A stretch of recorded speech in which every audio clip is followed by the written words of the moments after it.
passionate about what you choose to do. Do the work that is in your heart. My quest to do work I loved and valued led me to create Children First, a business providing parents with high-quality child care when their regular care arrangements were not available.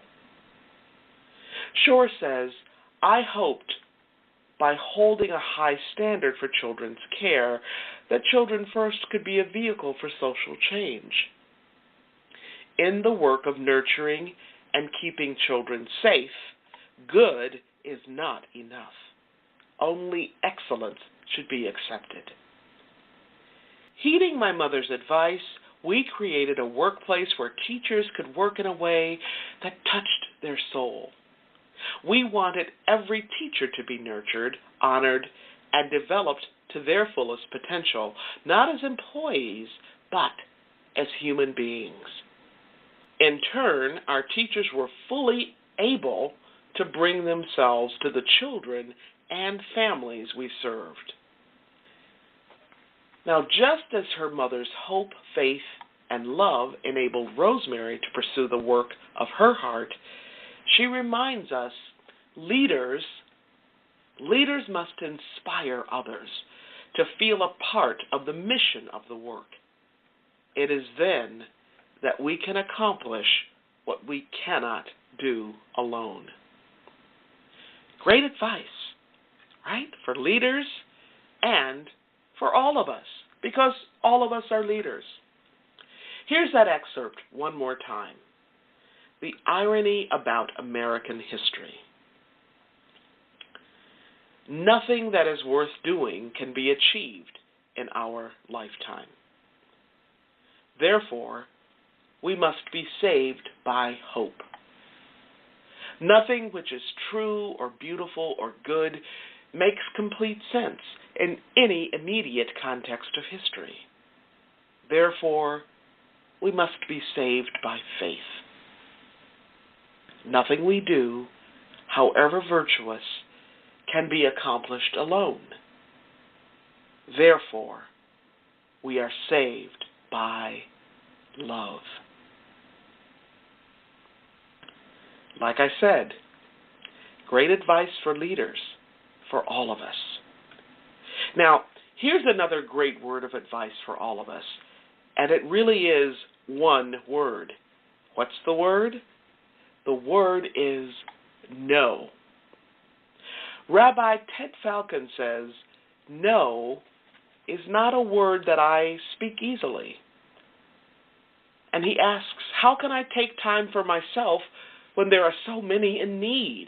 How can I learn to say no so that my yes has real meaning? Naomi Shihab Nye's poem called The Art of Disappearing is all about the importance, the necessity of saying no. Rabbi Falcon says this, Nye teases through the layers of social obligation in which I so often clothe myself. As a rabbi and psychotherapist, I do my work with my community based in Seattle and the many communities wherever I teach. I do my work in my relationships and in my counseling. But there are endless piles of paper demanding my attention, emails piling up in my inbox, and telephone messages stacking up on my desk.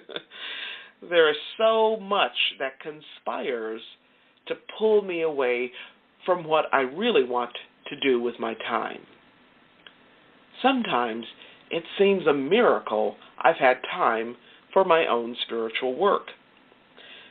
Now, does this sound familiar to any of you? It certainly does to me. Falcon says, and yet. Yet with all this, I'm actually able to do what I love to do. Two of my best friends are a Christian pastor and the Muslim minister with whom I do a weekly interfaith talk radio program. After an interfaith service that we convened together after 9/11, we maintained our commitment to work together and have co-led an interfaith spiritual journey to Israel. Interfaith is not just public work, it is private as well. My greatest challenge is to remember what is really important. It is fitting that I am called to my remembering by the words of a Palestinian-American poet. And that poet is Naomi Shihab Nye. She's written so many magnificent poems and books for young people. This is her poem that Rabbi Falcon wrote so eloquently about, the poem called The Art of Disappearing. When they say, "Don't I know you?" say no. When they invite you to a party, remember what parties are like before answering. Someone telling you in a loud voice, they once wrote a poem. Greasy sausage balls on a paper plate. Then reply. If they say, "We should get together," say, why? It's not that you don't love them anymore. You're trying to remember something too important to forget. Trees. The monastery bell at twilight. Tell them you have a new project. It will never be finished. When someone recognizes you in a grocery store, nod briefly and become a cabbage. When someone you haven't seen in 10 years appears at the door, don't start singing him all your new songs. You will never catch up. Walk around, feeling like a leaf. Know you could tumble any second. Then decide what to do with your time. I love those last 3 lines. Walk around, feeling like a leaf. Know you could tumble any second. Then decide what to do with your time.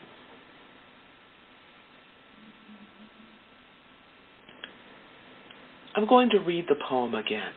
Listen closely. The Art of Disappearing. When they say, "Don't I know you?" say, no.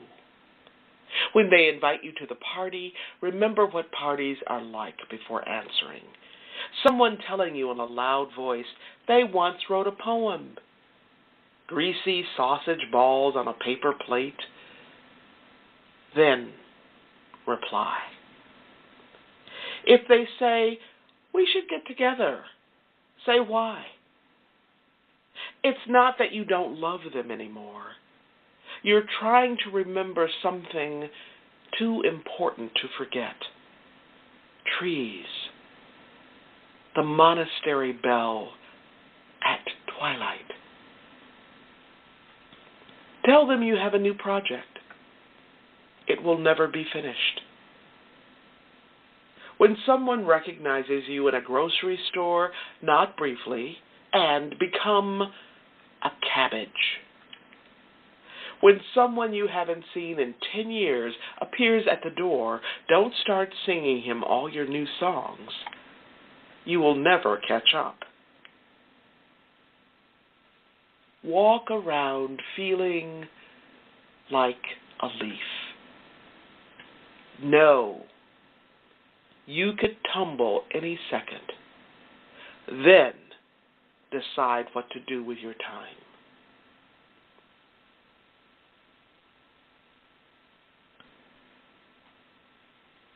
Deciding what to do with your time is a big decision, a big choice, and it's a choice that we make every single day.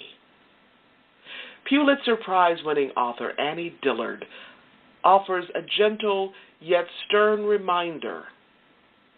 How we spend our days is how we spend our lives. How we spend our days is how we spend our lives. And who and what we listen to during our days matters as well. This next poem is all about that. It's all about listening. In fact, that's the title of the poem, Listening. It's a lovely poem by William Stafford, one of my favorite poets.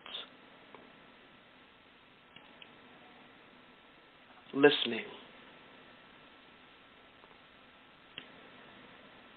My father could hear a little animal step, or a moth in the dark against the screen. And every far sound called the listening out into places where the rest of us had never been. More spoke to him from the soft, wild night than came to our porch for us on the wind.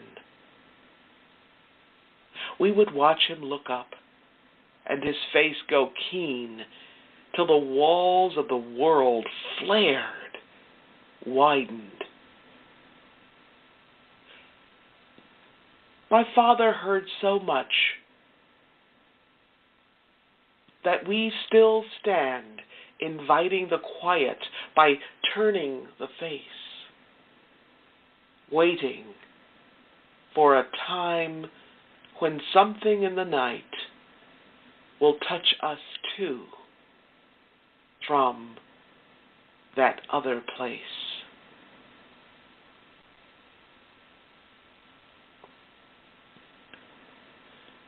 William Stafford's first book of poems was published when he was 46 years old. I love it that he had a quiet daily ritual of writing, and that his writing focuses on the ordinary, the plain, the commonplace. Some might even say the obvious. But you know what? His poems are anything but obvious.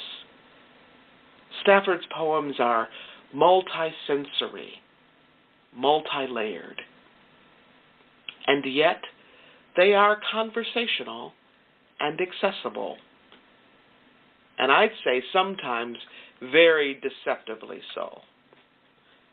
The cadence of his poems is very close to our everyday speech, so it's quite easy to think that when you read his poems once, you're done. Not so. Read them again and again and again. And with each reading, you will be rewarded with new discoveries, new rivulets, new streams, new rivers. When I was doing research for this podcast, I learned that Stafford wrote 57 books of poetry. 57! That's a lot of poems. And he actually wrote way, way, way more poems than were ever published. 22,000 poems. 3,000 published. Now that's quite an achievement for any poet, let alone a poet whose first major collection was published when he had lived more than half the years that he would live here on earth. Every day, a writing ritual. Every day he would listen for what words would come through. The morning he died, William Stafford had written a poem containing these lines. You don't have to prove anything, my mother said. Just be ready for what God sends. Just be ready for what God sends. What a lovely line. And it's a great line, a wonderful word for leaders. David Brooks Andrews